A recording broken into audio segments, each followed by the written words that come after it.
Hi there maple fans, and in this video I'll be discussing things that we should be doing over the summer months and some things that we shouldn't be doing as well. May also put your mind at rest because there's some things that people worry about but actually there's no need to.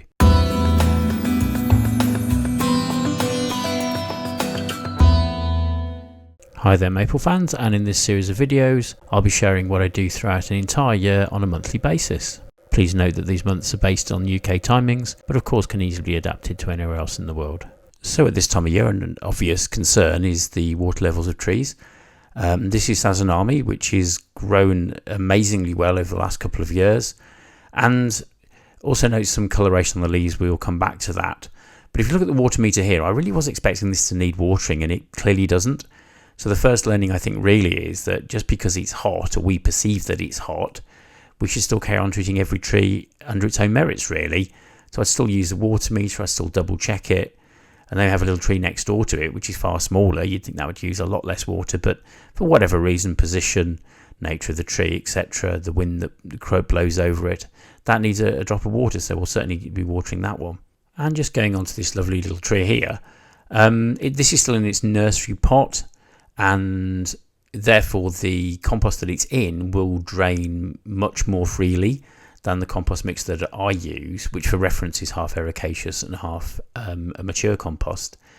So that one clearly needs topping up, and these are probably the ones to watch. It's not really the answer to pot them up into great big pots. We'll come to that in a moment, because that will cause problems in the winter. But because this little fella's small, because it's in a small pot, it's going to need a bit more attention. Also note that when you go up one pot size, you're probably doubling the amount of compost. And just also noting as well, I tend to give it sort of a bit of a double water. So fill it to the brim, let it soak through, but do that twice. It's just a bit of extra security really, and I'm not using that much water that it's wasteful, so kind of why not really. So coming to one of my favourite trees, Okushimo, very old cultivar, over 300 years old, looks absolutely gorgeous, and the leaves are just so different really. But again, that's done very well. It's very upright in habit, so just a lovely one to get. You can get hold of these reasonably easily. And you can see that on the water meter, it's sort of in the middle. Now in the spring, in the autumn, I'd leave that. That's absolutely fine. That'll be okay for 2, 3, 4 days maybe. But it is summer, it is hot. So therefore, I'd just err on the side of caution really. So we've actually moved from a situation where we don't overwater because the roots might get damaged. Now the bigger danger is dehydration. So just sort of, if it's 50-50, go on the on the side of watering really. And last but not least, we've got a lovely tree here, a recent purchase, but again it's in the compost that's provided by the nursery, which will be very free draining because they haven't got obviously time to sort of check with a meter or their finger or whatever thousands of plants, so they'll tend to put them in a free draining compost. They can water the whole lot and it will do no harm. That one's pretty dry, as you can see. Luckily it's a slow grower, it's a dissectum, they don't lose moisture too quickly, but that's one where I definitely give it a thorough soaking and then kind of repeat. As you can see, it's absorbing really well, but just doing it twice just ensures that all the root ball is fully soaked, and again that can't do any harm, to be honest. And just to say, if you'd like to come with me on my Acer journey, please do like and subscribe to my little channel, it really helps. I've also recently set up a Patreon site, so that's a great way of supporting me too, and help out with some of the costs of my excursions really. There's also the offer of some personal help, if you'd like it, either in a group format or at a one-to-one basis. So I do like going on Facebook and looking at a bit of social media to see what people's concerns actually are at this time of year. So you can just about see there on the right hand side, the tree's got some sort of white spots on it, and that could be a bit of a concern really. But I know from experience that if you look closer, they're only on the more exposed side of the tree. And that's kind of wind damage. If just part of your tree's got a few burnt leaves like that, I really wouldn't worry about it. You can see actually just looking at it, they are being blown around in the wind a bit. But when you look at the more sheltered leaves lower down, they're absolutely fine, to be honest with you. So if you can see a tree with damage all over it, that's probably root problems. But a little bit of damage like that is fine, and you can even see a bit of new growth there as well, which sort of tells us that all is well. We're halfway through the season after all, so we can't expect every leaf to be perfect. I think the problem with the summer is that people get confused or they misinterpret what the problem is to the plants. These plants can survive 30, 40, 50 degree temperatures. They really can. I've seen it done. I've seen them growing in polytunnels and that kind of temperature. But at those temperature in a polytunnel, there's absolutely no wind and there's no direct sunlight on the leaves either. So while direct sunlight we can manage, ambient temperature we can't, but high winds can be a real issue. So what I've done there is, rather than repot the plant into a bigger pot to stop it blowing over, I'll come on to that, but that's a really bad idea. What I've done with these trees here is just put them inside, in the first instance, a bigger pot.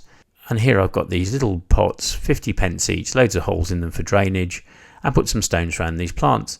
And that just means that the wind can blow, it's not really a problem. A plant that's blown over can't catch any rain that comes, perhaps you're away from the property for a while. So I've lost plants because of that. So actually, wind can be a real concern, to be honest with you, in that kind of way. And of course, there's also the wind that can damage the plants too. But wind dries in the summer, and that's the real issue here. So whatever we can do to make them secure and stable, put them in a sheltered spot. But then again, people think of shelter as being a wall or maybe hard landscaping, a hard fence. This doesn't really help very much at all. You are much, much better off using soft landscaping, the special fencing that allows wind to pass through it and slows it down. But here I've got bamboo, I've got conifers and all sorts. And you can watch that bamboo being sort of buffeted and being blown around in the wind quite a fair bit, really. But when you get to the trees behind it, they're hardly moving at all because the wind is slowed down. If you try and block wind, it just goes over the top or around whatever you're trying to block it with, if it's solid, and doesn't really help. But as you can see, the wind's blowing, but we have a very, very peaceful, calm border down there. So that's working really well. So I said we'd get onto the topic of repotting, and the simple advice for me is after midsummer, and ideally after the spring, but after midsummer, definitely I wouldn't repot anything. This tree I've chosen to put in a pot there. It's still the 1 litre pot it originally came in, and the tree's doing absolutely fine. Yes, the pot looks a little too small. If it looks a little bit too small, if it's an Acer, it's probably perfect, to be honest with you. But if the tree's completely happy, yes, I could repot it now and it would do okay. But we're only a few months away from the autumn and winter, and a load of soggy compost sitting around the tree could freeze, it could cause all sorts of problems. Leave the repotting till next year. It's hard, I know, but please do that. So just checking some of my trees here, they've gone through the usual spring growth spurt. They continue to grow into the summer. And as you can see, some of them have put on a lot of good growth. And it's interesting because I know these were all spread apart when I left them there in the spring, and now they're kind of touching each other. First thing to say is that's absolutely fine if you just want to leave them like that. They won't do any harm. But on the other hand, I think a little bit of jiggling around, a little bit of moving is okay. What I really, really wouldn't do, though, is put trees into a completely different area now. So particularly going from shade into full sun, they just won't tolerate it. It'd be like sort of, being very pale skinned and going out into a very, very hot country, and you'll just get sunburn. We would get sunburn, and the trees will get damaged if you do that. But maybe a little jiggle round, maybe just to alter the presentation a tiny bit, absolutely fine, and give them a little bit of space if you wish. It just means that those leaves are going to catch a little bit more light, they're going to be slightly more efficient, and I really can't see any harm in that kind of whatsoever, really. So another common point that's made in social media is, should I be worried about the colour of my leaves changing? Some of the green ones are going kind of red is quite common. Or you can actually have the opposite true, where some of my red trees are now going green. So in this acontifolium here, we can clearly see that where the tree gets more sunlight, the leaves are changing colour. Now, keep an eye on them by all means, but this is absolutely fine. It's just the tree adapting to sunlight. And I feel okay with that because that tree's been in a fair amount of sun the entire season. This Siriu here actually has been in sun the entire season. I mean, in full sunlight all day. We can see the inner leaves are sort of mainly green, sort of with a slight bit of red. But the outer leaves are quite red now. No problem at all. That's what the tree does. That, in fact, is why this tree is so good in sunlight, because it kind of gets a tan, I suppose, or something like that in human terms. Other trees just don't do that. You take Jordan or something like that and put it in full sunlight, you've got massive problems. And here we've got a Cascade Ruby, and the name sort of says it all, really. It's been green most of the year, and because of the large amount of sun it's now getting, it's really happy. It's turning red, which is quite correct, and we're all good. Deceptum filigree there, again, it's very much like Syria really.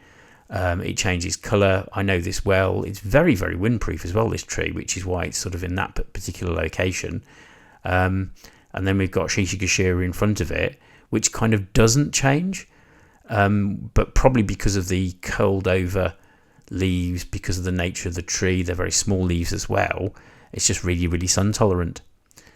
As opposed to, say, viridis here, which I know from experience, viridis means kind of green, but with in the sun it will have a little bit of an effect there and change colour to a degree. As you can see, it's quite green inside really. So if the leaves are actually scorched and burnt and really suffering, then of course you'd move the tree to a more shady area. But a little bit of coloration is honestly no problem whatsoever. So another quick thing to mention, may not affect your garden, but it certainly does mine. I've got this sort of climbing plant that exists between the original fence and the fence that's behind it, and that's moved along a long way, and I cut it back every single year. But you see that's heading for my trees. There's already a bit at the bottom I've broken apart there. There's more down there. So this stuff can grow so fast, and it wraps around maples and other trees really easily. So what about holidaying this time of year if you can leave the plants for a prolonged period of time? So ideally, don't take up skiing, go and holiday when the trees are dormant. But if you can't do that, get someone to water them for you. I mean, some of these plants over time, they're worth a lot of money. Even if you had to pay someone a few pounds just to keep them topped up, kind of good investment, I would say. There's certainly drip watering systems that you can employ as well.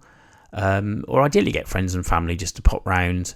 Give them really good instructions, I would say, as well. Make sure they understand. Go around with them. Be a bit cheeky.